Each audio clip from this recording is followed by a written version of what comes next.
Good morning at patuloy po tayo sa ating pong ginagawang devotion. Salamat po sa Panginoon. And I encourage din po sa inyo na patuloy din po kayong maglaan ng panahon para po makita natin na ang kahiwagaan po ng buhay ay naunawaan po natin. Patuloy din po natin makita yung kung ano po yung mga bagay na dapat nating hilingin at iayos po sa buhay natin sa pamagitan po ng paglob sa ating Panginoon. Ang John 6:36 hanggang 40 ay napakaganda pong pagbalibulayan sapagkat ito po yung makita natin kung saan binanggit po ng Panginoon sa Kristo sa mga kanyang mga alagad doon or yung pong mga taong siya-sharean po niya na bibigyan ng pagtuturo ng banal na salita po ng Diyos patungkol nga po doon sa pananampalataya. At makita ko rito na una, pinakita ko ng Panginoon na bagamat sila raw po ay nakita siya ng mukhaan ay hindi po sila anampalataya. Kaya binabanggit po ng Panginoon sa atin sa ngayon ay tayo po'y mapalad. Sabi po niya kung tayo daw po ay nanampalataya, bagamat hindi natin sila nakikita ay nanampalataya, mapalad daw po tayo sa ganitong pagkakataon. At pangalawa, makita natin dito na ang Diyos po ay, si Kristo Jesus ay gumaganap po siya, hindi po sa kanyang sarili, kundi kung ano po yung pinapagawa sa kanya ng ating Panginoong Ama, na siya pong patuloy na binibigyan ng kahulugan dito sa ating pong buhay, na tayo po yung madalas po gumagawa ng mga pansariling kapakanan, pero ang Diyos na si Kristo ay hindi po siya gumawa ng ganung bagay, bagkus ay sabi nga po sa Biblia, sa Pilipi, ang sinubad niya ang pagkagiging Diyos niya.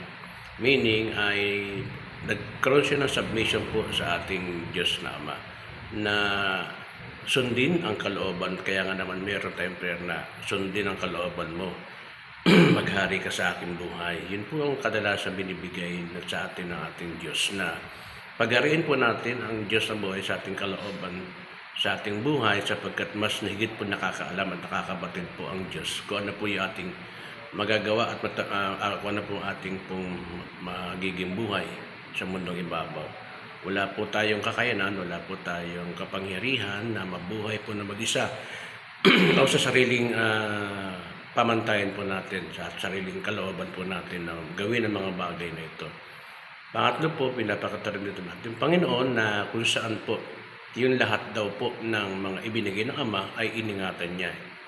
Kaya nga ang gano'n na lamang po ang dapat nating sampalatayanan sa pagtasabi ng Panginoon din na anumang pong mga bagay, elemento at mga bagay sa buhay na ito ay hindi po pwedeng maiwalay po ang pag-ibig niya sa atin.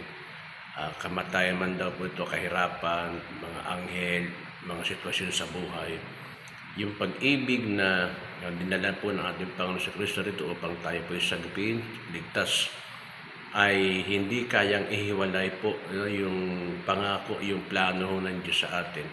Hindi ho kayang hiwalayin po yan. Madalas tayo sa buhay po natin, napakadali po nating humiwalay sa Diyos sapagkat tayo po ay sinasabing ay tao lamang at namumuhay po sa ganong punto. Pero dito ang ating Panginoon sa Kristo po ay iniingatan po yung mga taong sumasampalataya sa Kanya.